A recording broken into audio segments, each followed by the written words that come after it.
and blindworms sting, lizard's leg and owlet's wing, for a charm of powerful trouble.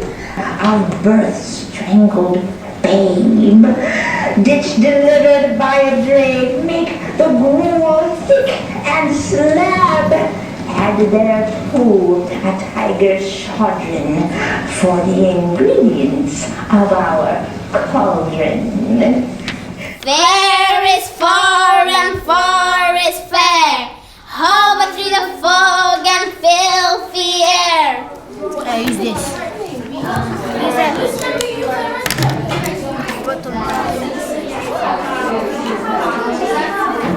Advanced EAL learners often are invisible because they appear to be conversationally fluent in English, but actually if you listen to them or if you have a look closely at the writing, it's more colloquial. There are often grammatical errors, and so it's important to develop the kinds of language to be successful in learning. That looks explosion there. So what's happening here? There's a lot of steam. Okay, yeah.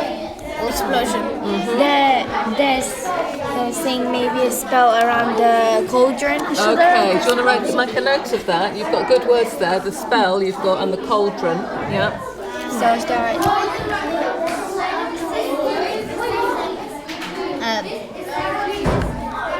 What else? They look a bit filthy, the witches. Especially that one. And do we know how to spell cauldron? C-O-U.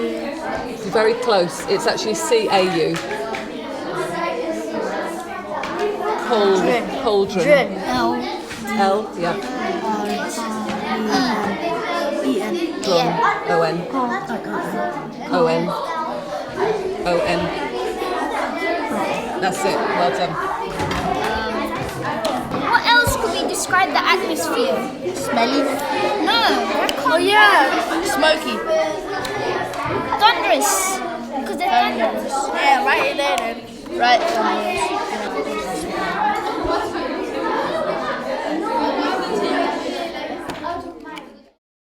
Right, just a moment. We're going to have more time for sharing. Mrs. Washburn has just put a sheet on your table. If you turn that over, it says Creepy Word Bank.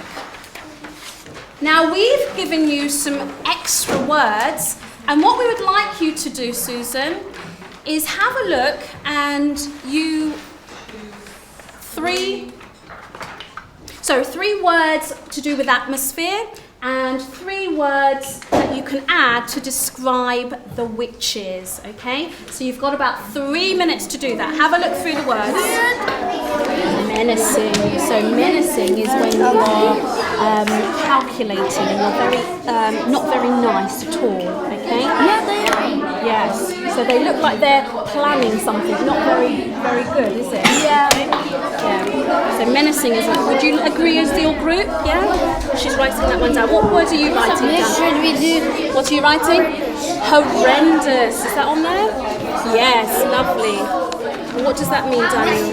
Can I write hideous? Hideous is fantastic. That's describing the.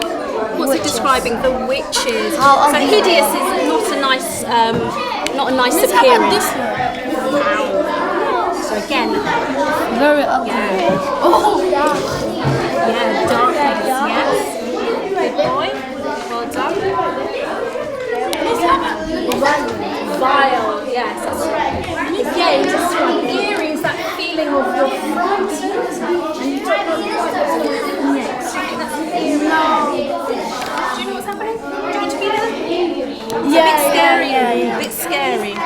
But you don't know what's going to happen next. Yes. They do look monstrous, don't they? That's a great word. I like it. Yeah. Now, the learning objective of our lesson, we've got 3 parts to this lesson. We finished the first part. The second bit is to be able to answer questions based on a given text. So what we are going to be doing is, rather than me reading the text, you are going to be reading the book Frankenstein, a few pages, and you are going to try looking at two things. What are the two things we look at when we try to find answers to show understanding of the text? Like the words. Fantastic. The The keywords. But because this is a graphic novel, what other cues are we going to be looking at? We'll also look at the pictures and see how the pictures like if he was frowning, it could mean that he was sad. Fantastic, well done. So we are going to be looking at words and picture cues to help us answer questions. The second bit is that's what it is, to be able to use picture cues to show understanding of what's happening. And the last bit is quite an exciting activity for you. You, after reading the text, the few pages, are going to make a judgment based on available evidence. You're going to be acting like a detective. You're going to try and say, hey, I've read this and I'm going to find out what I think about it. To fix the date of your return. Victor, your brother William is dead. So who is dead? Victor's brother is there. Oh, William, the first. The first one. Was he the older brother or the younger brother? Younger brother. How sad. The younger brother has been. What is the word we learned? What was the word we learned? I know. Murdered. Murdered. And then we discovered that William and Ernest, who had gone on before, were not to be found. So I'm still looking for it. Have you seen William? He didn't saw William, but he's asking them. Okay, now continue. What do you think Victor is saying? Kiara. Maybe he's saying, what's that noise, what's going on? What's going on? What's that noise? Or let me go and investigate. Well done. Yes? Who's there? Who's there? How are you going to shout it out? Are you going to shout it out? No, but he's gonna like turn his back every time because he hears the noise. Okay, well done. You are now going to do this activity for us.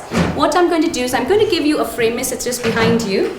And you are going to recreate the text and the speech and tell me what happens when he sees the creature in front of him. So you've got the first frame and then this is who he sees. Okay? This is who he is going to see. The second frame is who he has seen. Who do you think it is? It is the monster. How do you think? What is going on in Victor's head at the moment? Yes, Dahlia. I think he's very confused because he might have walked all the way here and then he's like, how did this monster get here? Yes. And is any sort of any doubts creeping up in his head? Is he getting any doubts? Karen, is there any doubt coming into his head? He's looking for the murderer and he sees this person. He sees the monster. What do you think, Hannah?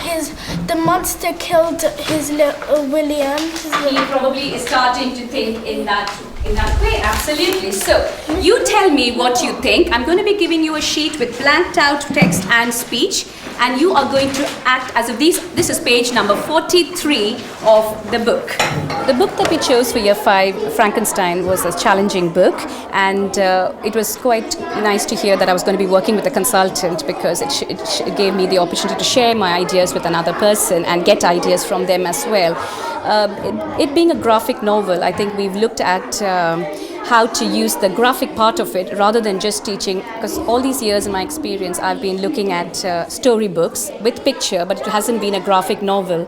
So looking at a graphic novel and looking at the pictures as much as the words has been the main approach that I think we've changed to my teaching.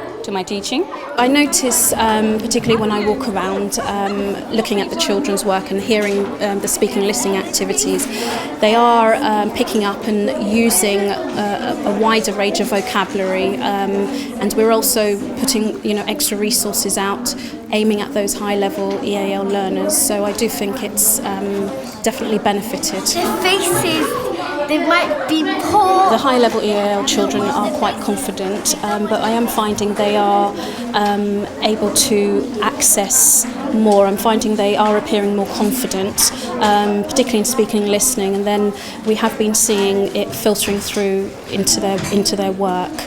So I've been very pleased.